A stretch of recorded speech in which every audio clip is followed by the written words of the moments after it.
ನಿಜವಾಗ್ಲೂ ಅವ್ರಿಗೆ ಕೊಡ್ಬೇಕಾಗಿದ್ದ ಗೌರವ ಯಾರು ಕೇಳ್ಬೇಕಾಗಿಲ್ಲ, ಅವ್ರಿಗೆ ಸಿಗಬೇಕಿತ್ತು, ಸ್ವತಃ ಅವರೇ ಕೊಡ್ಬೇಕಿತ್ತು. ಅಲ್ಲಿ ಟೈಮ್ ಆಗ್ತಾ ಇದೆ, ತೀರ್ಮಾನಗಳು ಕೊಡ್ತಾ ಇಲ್ಲ, ಒಂದ್ ಕಡೆ ಜನಗಳೆಲ್ಲ ಕೂಗ್ತಾ ಇದ್ದಾರೆ. ನಾವು ಅವ್ರನ್ನ ಅಷ್ಟು ಬೇಗ ಕಳ್ಕೊಂಡ್ ಬಿಟ್ಟಿರೋದು ಒಂದು ಕಡೆ ನೋವಲ್ಲಿ ಇದೀವಿ ನಾವು. ಬಹುಶಃ ಈ ತರದ್ ಒಂದು ಅವ್ರಿಗೆ ಸಿಗ್ಬೇಕಾದ ಗೌರವ, ಅವ್ರಿಗೆ ಏನೆಲ್ಲ ಆಗ್ಬೇಕಾಗಿತ್ತು ಅದೆಲ್ಲ ಆಗಿದ್ರು ಎಲ್ಲೋ ಒಂದ್ ಕಡೆ ಬಿಡು ಅವ್ರಿಗೊಂದು ಇದಾಯ್ತು ಅನ್ನೋದು ಒಂದು ಸಮಾಧಾನನಾರು ಇರ್ತಿತ್ತೇನೋ. ಅವ್ರಿಗೆಲ್ಲ ಯಾರ್ಯಾರಿಗೆ ಯಾವ್ಯಾವ ಮನೆ ಬೇಕು ಹೋಗಿ ಸೇರ್ಕೊಳ್ಳಿ ಅಂದ್ಬಿಟ್ರು. ಅವಾಗ ಅಲ್ಲಿ ಜನ ಎಲ್ಲ ನನ್ಗೆ ಗೊತ್ತೇ ಇಲ್ಲ ಅದು ಆ ಮನೆ. ನಾನು ಅಲ್ಲಿದ್ದಾಗನೂ ನೋಡಿಲ್ಲ, ಆಮೇಲೂ ಇವ್ರು ಇರುವಾಗ್ಲೂ ಹೋಗಿ ನೋಡಿಲ್ಲ, ಏನೂ ಗೊತ್ತಿಲ್ಲ. ಈಗ ನೋಡಿದ್ದೀನಿ ನಾನು. ಎಲ್ಲರ ಮನೇಲೂ ಫೋಟೋಗಳಿತ್ತು. ನನಗೆ ನೋಡಿ ಎಷ್ಟು ಆನಂದ ಆಯಿತು, ಎಷ್ಟು ಖುಷಿ ಆಯಿತು ಅಂದರೆ ಅಷ್ಟು ಖುಷಿ ಆಯಿತು. ಅಕ್ಕ, ಇವತ್ತು ಅಣ್ಣ ಇಲ್ಲ, ಅಣ್ಣನ ಜಾಗದಲ್ಲಿ ನಾವು ನಿಮ್ಮನ್ನ ಕಾಣ್ತಾ ಇದ್ದೀವಿ ಅಂತ ಹೇಳ್ತಾ ಇದ್ವಿ.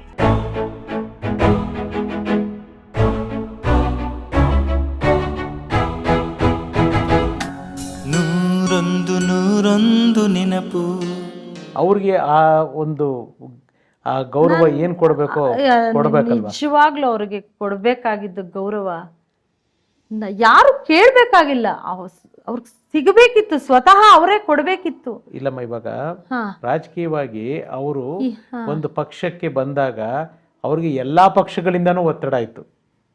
ಯಾಕೆಂದ್ರೆ ಸಾಕಷ್ಟು ಜನಕ್ಕೆ ಅವ್ರು ಬೇಕಾಗಿದ್ದವರಾಗಿದ್ರಿ, ತುಂಬಾ ಪಕ್ಷಗಳಿಂದ ಒತ್ತಡ ಇದ್ರು. ಅವರು ಒಂದು ಇದಕ್ಕೆ ಬಗ್ಗೆ ಒಂದು ಮಾತಿಗೆ ಅಥವಾ ಒಂದು ಪ್ರೀತಿಗೆ ಅಥವಾ ಒಂದು ನಂಬಿಕೆಗೆ ಬಗ್ಗೆ ಹೋದರು.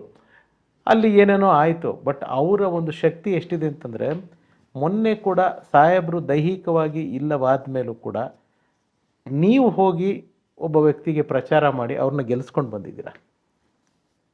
ಅದು ಸಾಹೇಬ್ರ ತಾಕತ್ತು. ಅಂದರೆ ಅಂಥ ದೊಡ್ಡ ಒಬ್ಬ ವ್ಯಕ್ತಿಗಿಂತ ಹೆಚ್ಚಾಗಿ ಒಂದು ಶಕ್ತಿಗೆ, ಟು ಬಿ ವೆರಿ ಹಾನೆಸ್ಟ್, ತುಂಬ ಹರ್ಟ್ ಆಯ್ತಮ್ಮ. ಅದನ್ನು ಕಡೆಯಾಗಿ ನಡೆಸ್ಕೊಂಡಿದ್ದ ರೀತಿ ತುಂಬ ನಮಗೆಲ್ಲ, ನಮ್ಮ ಫ್ಯಾಮಿಲಿಯವ್ರಿಗೆಲ್ಲ ತುಂಬಾ ನೋವಾಯಿತು, ತುಂಬ ಬೇಜಾರಾಯಿತು. ಯಾರಿಗೂ ಪಾಪ ಇರಲಿ, ಅವರವರ ಇದು ಎಲ್ರಿಗೂ ಇರುತ್ತೆ, ಅವ್ರವ್ರದ್ದೇ ಆದದ್ದು ಇದಿರುತ್ತೆ. ನಾನು ಅದ್ರ ಬಗ್ಗೆ ಮಾತಾಡಲ್ಲ. ಆದರೆ ಇಂಥ ವ್ಯಕ್ತಿಗೆ ಸಲ್ಲಬೇಕಾದ ಗೌರವ ಇದಲ್ಲ. ಖಂಡಿತವಾಗ್ಲೂ ಅದು ನೋವು ನಮ್ಮ ಇಡೀ ಕುಟುಂಬಕ್ಕೆ. ಹೇಗೆ ತಡ್ಕೊಂಡ್ರಿ ಮಾತನ್ನೆಲ್ಲ ನೀವೆಲ್ಲ? ಭಾಳ ತುಂಬ. ಎಷ್ಟು ಅಂದರೆ ಅಲ್ಲಿ ಟೈಮ್ ಆಗ್ತಾ ಇದೆ, ತೀರ್ಮಾನಗಳು ಕೊಡ್ತಾ ಇಲ್ಲ, ಒಂದು ಕಡೆ ಜನಗಳೆಲ್ಲ ಕೂಗ್ತಾ ಇದ್ದಾರೆ. ಅಷ್ಟೊಂದು ಬೇಡ್ಕೋಬೇಕಾ? ಅಷ್ಟೊಂದು ಬೇಕಾ? ಯಾಕೆ ಇವ್ರ ಮೇಲೆ ಅಷ್ಟೊಂದು ಇದು ಅನ್ನೋದು ನನಗೆ ಫಸ್ಟ್ ಮೈಂಡಿಗೆ ಬಂತು. ಕೊನೆಗೆ ನಾವೆಲ್ಲ ನಮ್ಮ ಕುಟುಂಬದವರೆಲ್ಲ ನಾವು ತೀರ್ಮಾನ ಮಾಡಿದ್ವಿ, ಇಲ್ಲ ಅವ್ರ ತಾಯಿ ಪಕ್ಕನೇ ಹಾಕೋಣ ಅನ್ನೋ ತೀರ್ಮಾನ ಮಾಡಿದ್ವಿ. ಆ ನೋವಂತೂ ನನಗೆ ಅವ್ರಿಗೆ ಸರಿಯಾದ ಸಿಗಬೇಕಾದ ಗೌರವ ಸಿಗಲಿಲ್ಲ ಅನ್ನೋ ನೋವು ನನಗೆ ನಿಜವಾಗ್ಲೂ ತುಂಬ, ನಮ್ಮ ಇಡೀ ಕುಟುಂಬಕ್ಕೆ ಆ ನೋವು ಇನ್ನೂ ಕಾಡುತ್ತೆ. ಅದು ಎಂಥ ವ್ಯಕ್ತಿ? ಆ ವ್ಯಕ್ತಿಗಲ್ಲ, ಯಾರಿಗೂ ಹಂಗಾಗ್ಬಾರ್ದು, ಅದರಲ್ಲೂ ಶಿವರಾಮ್ ಸಾಹೇಬ್ರಿಗೆ ಆಗ್ಲೇಬಾರ್ದು. ನಿಜವಾಗ್ಲೂ ಏನು ಆಗಿದೆ, ನಾವು ಅವ್ರನ್ನ ಅಷ್ಟು ಬೇಗ ಕಳ್ಕೊಂಡು ಬಿಟ್ಟಿರೋದು ಒಂದು ಕಡೆ ನೋವಲ್ಲಿ ಇದೀವಿ ನಾವು. ಬಹುಶಃ ಈ ಥರದ್ದು ಒಂದು ಅವ್ರಿಗೆ ಸಿಗಬೇಕಾದ ಗೌರವ, ಅವ್ರಿಗೆ ಏನೆಲ್ಲ ಆಗಬೇಕಾಗಿತ್ತು ಅದೆಲ್ಲ ಆಗಿದ್ರು ಎಲ್ಲೋ ಒಂದು ಕಡೆ ಬಿಡು ಅವ್ರಿಗೊಂದು ಇದಾಯಿತು ಅನ್ನೋದು ಒಂದು ಸಮಾಧಾನನಾರು ಇರ್ತಿತ್ತೇನೋ. ಎಷ್ಟು ಆ ಪಕ್ಷ, ಯಾವುದೋ ಪಕ್ಷದ ಹೆಸರೆಲ್ಲ ಹೇಳಲ್ಲ ನಾನು, 10 ವರ್ಷಗಳ ಕಾಲ ಆ ಪಕ್ಷಕ್ಕೆ ದುಡಿದ್ರು. ಹೌದು, ಅವ್ರ ಕೈಲಾದದ್ದೆಲ್ಲ ಕೆಲಸಗಳು ಮಾಡಿ ಕೊನೆ ಗಳಿಗೆವರೆಗೂ ಎಲ್ಲ ಹಳ್ಳಿಗಳೆಲ್ಲ ಆ ಏರಿಯಾಗಳಲ್ಲಿ ಸ್ಟ್ರಾಂಗ್ ಮಾಡಿದ್ರು ಆ ಪಕ್ಷ ಸ್ಟ್ರಾಂಗ್ ಮಾಡಿದ್ರು. ಒಂದು 1500 ಹಳ್ಳಿಗಳು ಸುತ್ತಿದ್ರು. ಅಲ್ಲಿ ಆ ಪಕ್ಷ ಇದನ್ನ ಬಲಪಡಿಸಿದ್ರು, ಎಲ್ಲ ಮಾಡಿದ್ರು. ಒಂದು ಶ್ರದ್ಧಾಂಜಲಿ ಮಾಡಲಿಲ್ಲ, ಒಂದು ಫೋಟೋ ಇಟ್ಟು ಅವ್ರದ್ದು. ಯಾರು ಒಂದು ಏನಮ್ಮ ಅಂತ ಒಂದು ಕೇಳಲಿಲ್ಲ. ಆ ನೋವಂತೂ ನನಗೆ ತುಂಬಾ ಇದೆ ಅಮ್ಮ. ರಾಜಕೀಯವಾಗಿ ಸಾಹೇಬರು ಕಂಡಂಥ ಕನಸನ್ನ ಸಾಕಷ್ಟು ಜನ ಅವರ ಫಾಲೋವರ್ಸ್ಗೆ, ಅವರ ಹಿಂಬಾಲಕರಿಗೆ ನಿಮ್ಮ ಮೂಲಕ ಅದು ನಾನು ಸಾಗಬೇಕು ಅನ್ನೋದೊಂದು ಆಸೆ ಇದೆ. ಅಂದರೆ ತಾವು ಕೂಡ ಇವಾಗ ಸಕ್ರಿಯವಾಗಿದ್ದೀರ ಕೆಲವು ಸಮಾಜದ ಸೇವೆ ವಿಚಾರಗಳಲ್ಲಿ, ಕೆಲವು ಪಕ್ಷದ ವಿಚಾರಗಳಲ್ಲಿ. ನಿಮ್ಮ ಹತ್ರ ಯಾವತ್ತಾರೋ ಸಾಹೇಬರು ಹೇಳಿದ್ದು, ಹಂಚ್ಕೊಂಡಿದ್ದು, ಈ ಥರ ಇದೆ ನನಗೆ ಈ ಕನಸುಗಳಿದೆ, ಇದನ್ನು ನಮ್ಮ ಜನಗಳಿಗೆ ಮಾಡಬೇಕು ಅಂತ ಹೇಳಿದ್ದು ಉಂಟಾ? ಅಲ್ಲ, ಆ ಥರ ಅವ್ರಿಗೆ ಪಾಪ ಅವ್ರಿಗೂ ನಾನು ಇಷ್ಟು ಬೇಗ ಹೋಗ್ತೀನಿ ಅನ್ನೋದು ಅವ್ರಿಗೂ ಗೊತ್ತಿರಲಿಲ್ಲ. ತುಂಬ ತುಂಬ ಆಸೆ ಕನಸುಗಳಿತ್ತು. ಅವ್ರ ಬದುಕನ್ನ ತುಂಬ ಪ್ರೀತಿಸಿದವ್ರು ಅವರು. ಯಾರಾದರೂ ನಾನು ಸತ್ತೋಗ್ತೀನಿ, ನಾನು ಸಾಯ್ತೀನಿ ಅಂತ ಮಾತಾಡಿದ್ರೆ ಅವ್ರಿಗೆ ಇಷ್ಟ ಆಗ್ತಿರಲಿಲ್ಲ, ಬೈಯೋರು. ಅಷ್ಟೊಂದು ಬದುಕನ್ನ ಪ್ರೀತಿಸ್ತಿದ್ರು. ಯಾಕೆಂದರೆ ಅಷ್ಟು ಕನಸುಗಳನ್ನ ಕಂಡವರು ಅವರು. ಆ ಕನಸುಗಳಲ್ಲಿ ಹೆಚ್ಚು ಅವ್ರಿಗೆ ನಾನು ಒಂದು ದೊಡ್ಡ ವ್ಯಕ್ತಿಯಾಗಿ ಒಂದು ಅಧಿಕಾರ ಬಂದರೆ ನನ್ನ ಜನಕ್ಕೆ ನಾನು ಏನೆಲ್ಲ ಮಾಡ್ತೀನಿ, ಅದರಿಂದ ನನ್ನ ಜನ ಎಷ್ಟು ಮೇಲ್ ಬರ್ತಾರೆ, ಈ ಬಡತನನ ನಿರ್ಮೂಲನ ಮಾಡಬೇಕು ಅನ್ನೋದೇ ಅವ್ರದ್ದು ಮೈಂಡ್ಸೆಟ್. ಅವ್ರ ವೈರಿನೇ ಗುಡಿಸ್ಲು. ಅವ್ರು ಎಲ್ಲ ಕಡೆ ಹೇಳ್ಕೊಂಡಿದ್ದಾರೆ. ಹೌದು, ನಮ್ಮಲ್ಲೂ ಹೇಳಿದ್ದಾರೆ, ತುಂಬ ಕಡೆ ಹೇಳ್ಕೊಂಡಿದ್ದಾರೆ. ಅವ್ರಿಗೆ ಎಲ್ಲಿ ಗುಡಿಸ್ಲು ಕಾಣಿಸುತ್ತೆ ಅಲ್ಲಿ ಹೋಗಿ ಆ ಗುಡಿಸ್ಲನ್ನ ತೆಗೆದು ಅಲ್ಲಿ ಮನೆ ಕಟ್ಬಿಟ್ರೆ ಅವ್ರಿಗೇನು ಒಂದು ಮಾಡಿಸಿದಾರಂತಲ್ಲ, ಭಾಳ ಖುಷಿ. ಎಷ್ಟೋ ಕಡೆ ಅದನ್ನ ಮಾಡಿಸಿದಾರಂತಲ್ಲ. ಮಾಡಿಸಿದ್ದಾರೆ, ದಾವಣಗೆರೆಯಲ್ಲಿ ಮಾಡಿಸಿದ್ದಾರೆ, ಮೈಸೂರಲ್ಲಿ ಮಾಡಿಸಿದ್ದಾರೆ. ಆ ಥರ ಅವ್ರಿಗೆ ಇತ್ತು. ನನ್ನ ಕಣ್ಮುಂದೆ ನೋಡ್ಕೊತಾ ಬಂದಿದ್ದೀನಲ್ಲ, ನಾನು ಅವ್ರನ್ನ ಹೇಳ್ತಾ ಇದ್ದಿದ್ದು. ನಾವು ಫಸ್ಟ್ ಬ್ಲಾಕ್ ಮನೆಯಲ್ಲಿ ಇದ್ವಿ, ರಾಜಾಜಿನಗರ್ ಫಸ್ಟ್ ಬ್ಲಾಕ್ ಮನೆಯಲ್ಲಿ. ಅದು ನಮ್ಮ ತಂದೆ ಮನೆ. ನಾವಲ್ಲಿ ಬಿಜಾಪುರಿಂದ ಟ್ರಾನ್ಸ್ಫರ್ ಆಗಿ ಬೆಂಗಳೂರಿಗೆ ಕಮಿಷನರ್ ಆಗಿ, ಕಾರ್ಪೊರೇಷನ್ ಕಮಿಷನರ್ DC ಆಗಿ ಬರ್ತಾರೆ. ಅಲ್ಲಿ ಕಮಿಷನರ್ DC ಆಗಿ ಬರ್ತಾರೆ. ನಮ್ಮನೆ ಮುಂದ್ಗಡೆನೇ ಒಂದು ಸ್ಲಮ್ ಏರಿಯಾ.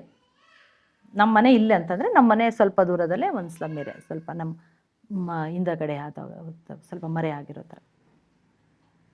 ಅಲ್ಲಿ ಒಂದು 30 ಗುಡಿಸಲುಗಳಿತ್ತು. ಅಲ್ಲಿ ಜನ ಅವ್ರಿಗೆ ಹೇಳ್ತಾರೆ, 30 ವರ್ಷದಿಂದ ಪಾಪ ಅವರಲ್ಲೇ ಆ ಗುಡಿಸಲಲ್ಲೇ ವಾಸ ಮಾಡ್ಕೊಂಡಿದ್ದಾರೆ. ಅವ್ರನ್ನ ಇದುವರೆಗೂ ಯಾರೂ ಕೇಳಿಲ್ಲ. 30 ವರ್ಷದವರೆಗೂ ಅದೇ ಗುಡಿಸಲಲ್ಲಿ ವಾಸ ಮಾಡ್ಕೊಂಡಿದ್ದಾರೆ. ಅವ್ರಿಗೆ ಯಾರೋ ಹೇಳಿದ್ರಂತೆ, ಇಲ್ಲಿ ನಿಮ್ಮ ಮನೆ ಮುಂದ್ಗಡೆನೆ ಒಬ್ಬ ಒಳ್ಳೆ ಆಫೀಸರ್ ಬಂದಿದ್ದಾರೆ, ನೀವು ಯಾಕೆ ಅವ್ರ ಹತ್ರ ಹೋಗ್ಬಾರ್ದು ನೀವೆಲ್ಲ ಕೇಳೋಕ್ಕೆ ಅಂತ. ಒಂದಿನ ಸಂಜೆ ಆಫೀಸಿಂದ ಬಂದಾಗ ಒಂದಷ್ಟು ಜನ, ಒಂದು 30 ಜನ ಬಂದರು ಇವ್ರ ಹತ್ರ. ಬಂದ ತಕ್ಷಣವೇ ಈಗ ಹೇಳಿದ್ರು, ಈ ಥರ ಸರ್ ನಾವಿಲ್ಲೇ ನಿಮ್ಮ ಮನೆ ಏರಿಯಾದ ಇಲ್ಲೇ ನಾವೆಲ್ಲ ಹಿಂಗೆ ಗುಡಿಸ್ಲು ಹಾಕ್ಕೊಂಡಿದ್ದೀವಿ 30 ವರ್ಷದಿಂದ ಅಂತ. ಇಮ್ಮಿಡಿಯೇಟಾಗಿ ನೀವು ನಾಳೆ ಎಲ್ಲರೂ ಅದನ್ನು ಖಾಲಿ ಮಾಡಿ, ಆ ಗುಡಿಸ್ಲನ್ನೆಲ್ಲ ತೆಗೆದುಬಿಡಿ. ಮತ್ತೇನು ಮಾಡೋ ಸರ್ ಅಂದರೆ, ನಮ್ಮ ಮನೆ ಇಲ್ಲಂದರೆ ಇಲ್ಲಿ ಲೈನು ಕುದ್ದಕ್ಕೆ ಸ್ವಲ್ಪ ಜಾಗ ಇತ್ತು, ಇಲ್ಲಿ ಗುಡಿಸ್ಲುಗಳು ಹಾಕ್ಕೊಳ್ಳಿ ಅಂತ ಹೇಳಿದ್ರು. ಅಲ್ಲಿ ಪಕ್ಕ ಪಾಪ ಏರಿಯಾದಲ್ಲಿ ಅಕ್ಕಪಕ್ಕದವ್ರಿಗೆಲ್ಲ ಒಂದು ಸ್ವಲ್ಪ ಒಂಥರ ಆಯಿತು ಅನ್ಸುತ್ತೆ, ಇರುಸುಮುರುಸು ಆಯಿತು ಅನಿಸುತ್ತೆ. ಆದರೂ ಪಾಪ ಯಾರೋ ಒಳ್ಳೆ ಕೆಲಸ ಮಾಡುವಾಗ ಯಾರೂ ತಡೆಯಲ್ಲ ಪಾಪ. ಆದ್ರೂ ಪರವಾಗಿಲ್ಲ, ಏನೋ ಪಾಪ ಒಳ್ಳೆ ಕೆಲಸ ಮಾಡೋಕೆ. ಇಮ್ಮಿಡಿಯೇಟಲ್ಲಿ ಆ ಗುಡಿಸ್ಲುಗಳು ತೆಗೆದವರೆಲ್ಲ ಇಲ್ಲಿ ಶಿಫ್ಟ್ ಆದರು. ಆ ಜಾಗದಲ್ಲಿ ಮನೆ ಸ್ಟಾರ್ಟ್ ಆಗೋಯ್ತು. 30 ಮನೆಗಳು. ಅವ್ರಿಗೆಲ್ಲ ಯಾರ್ಯಾರಿಗೆ ಯಾವ್ಯಾವ ಮನೆ ಬೇಕು ಹೋಗಿ ಸೇರ್ಕೊಳ್ಳಿ ಅಂದ್ಬಿಟ್ರು. ಅದನ್ನೆಲ್ಲ ನನ್ನ ಕಣ್ಮುಂದೆ, ನಮ್ಮನೆ ಮುಂದೆನೆ ನಡೆದಿರೋದು ಅದೆಲ್ಲ. ನಾನು ಎಲ್ಲೂ ಹೋಗಿ ಬೇರೆ ಕಡೆ ಎಲ್ಲೂ ನೋಡ್ಬೇಕಾಗಿಲ್ಲ, ನನ್ನ ಕಣ್ಣೆದುರಿಗೆ ನಡೆದಿರೋದು ಅದೆಲ್ಲ. ಪಾಪ ಅಲ್ಲಿ ಆ ಜನಗಳೆಲ್ಲ ಪಾಪ ಬಂದು ನಮ್ಮ ಮನೇಲಿ ಏನಾದರೂ ಕೆಲಸ ಮಾಡ್ಕೊಡ್ಬೇಕಂತ ಕೇಳ್ಕೊಂಡು ಏನಾದ್ರು ಬಂದು ಕೆಲಸ ಮಾಡಿಕೊಡೋರು ಪಾಪ. ಬಿಜಾಪುರನಲ್ಲಿ ಹೋದಾಗ ಅಲ್ಲಿ ರೋಡ್ಗಳು ಎಷ್ಟು ಕೆಲಸ, ಒಂದಲ್ಲ ಎರಡಲ್ಲ. ಲೈಟ್ ಹಾಕ್ಸಿದ್ರಲ್ಲ, ಶಿವರಾಮ್ ಲೈಟ್ ಅಂತ ಕರೀತಾ ಇದ್ರು ಅಲ್ಲಿ ಜನ ಅದನ್ನ. ಆಮೇಲೆ ನಾನು ಮೊನ್ನೆ ಇದಕ್ಕೆ ಹೋಗಿದ್ದೆ, ನಾನು ದಾವಣಗೆರೆಗೆ ಹೋಗಿದ್ದೆ. ನಾನು ರತ್ನಪ್ರಭಾ ಅವರು, ಮಲ್ಲಿಕಾರ್ಜುನ್ ಅವ್ರ ಮಿಸ್ಸಸ್ ಅವ್ರಿಗೆ ಕ್ಯಾಂಪೇನಿಂಗ್ ಮಾಡೋದಕ್ಕೆ ಹೋಗಿದ್ದೆ. ಅವಾಗ ಅಲ್ಲಿ ಜನ ಎಲ್ಲ ನನ್ಗೆ ಗೊತ್ತೇ ಇಲ್ಲ. ಅದು ಆ ಮನೆ ನಾನು ಅಲ್ಲಿದ್ದಾಗನೂ ನೋಡಿಲ್ಲ, ಆಮೇಲೂ ಇವ್ರು ಇರುವಾಗಲೂ ಹೋಗಿ ನೋಡಿಲ್ಲ, ಏನೂ ಗೊತ್ತಿಲ್ಲ. ಈಗ ನೋಡಿದ್ದೀನಿ ನಾನು. ಕರ್ಕೊಂಡೋದ್ರು ಮನೆಗೆ. ಎಲ್ಲರ ಮನೇಲೂ ಫೋಟೋಗಳಿತ್ತು. ನನಗೆ ನೋಡಿ ಎಷ್ಟು ಆನಂದ ಆಯಿತು, ಎಷ್ಟು ಖುಷಿ ಆಯಿತು ಅಂದರೆ ಅಷ್ಟು ಖುಷಿ ಆಯಿತು. ಈ ಸಾಹೇಬ್ರು ಮಾಡಿಕೊಟ್ಟಿದ್ದು ಮನೆ, ಅಲ್ಲೂ ಅದನ್ನು ನೋಡ್ಕೊಂಬಂದೆ. ಹಾಗೆ ಆ ಥರ ಇಲ್ಲಿ ಅವ್ರದ್ದು. ಆಮೇಲೆ ಮೈಸೂರು ಕಮಿಷನರಲ್ಲಿದ್ದಾಗಂತೂ ಅಯ್ಯೋ ಅಲ್ಲಂತೂ ತುಂಬಾ ಕೆಲಸ ಮಾಡಿದ್ದಾರೆ. ಆಟೋಗಳಲ್ಲಿ ಇನ್ನೂ ಅವ್ರ ಹೆಸರುಗಳಿದೆ. ಆಮೇಲೆ ಬಿದ್ದ ಪಾರ್ಕ್ಗಳನ್ನು ಇದು ಮಾಡಿದ್ದಾರೆ, ಪಾರ್ಕ್ಗೆ ಅಭಿವೃದ್ಧಿ ಮಾಡಿ ಆ ಪಾರ್ಕ್ಗಳಿಗೆ ಇವ್ರ ಹೆಸರಿಟ್ಟಿದ್ದಾರೆ. ಆಟೋಗಳೆಲ್ಲ ಕೊಡಿಸಿ ಆಟೋಗಳ ಮೇಲೆ ಇವ್ರ ಹೆಸರಿದೆ. ಮನೆಗಳು ಕಟ್ಟಿದ್ದಾರೆ. ಅಲ್ಲೂ ಅಶೋಕಪುರಮಲ್ಲಿ ಎಷ್ಟು ಮನೆ ಕಟ್ಟಿದ್ದಾರೆ. ಅಲ್ಲಿಗೂ ನಾನು ಒಂದು ಸತಿ ಕ್ಯಾಂಪೇನಿಂಗ್ ಹೋಗಿದ್ದೆ. ಅಲ್ಲಿಗೂ ಕರ್ಕೊಂಡು ಹೋಗಿದ್ರು ಮನೆಗೆಲ್ಲರೂ. ಇದು ಸಾಹೇಬ್ರು ಮಾಡಿಕೊಟ್ಟಿದ್ದು ಗರ್ಡಿ ಮನೆ, ಅದು ಇದು ತುಂಬ, ಒಂದಲ್ಲ ಎರಡಲ್ಲ, ಯಾವ್ದು ಹೇಳಿ ಯಾವ್ದು ಬಿಡಲಿ ಅಷ್ಟು ಕೆಲಸಗಳು. ಎಲ್ಲನೂ ನಾನು ನೋಡ್ಕೊಂಡೇ ಬಂದಿದ್ದೀನಲ್ಲ, ಎಲ್ಲ ನೋಡ್ಕೊಂಡೇ ಬಂದಿದ್ದೀನಿ.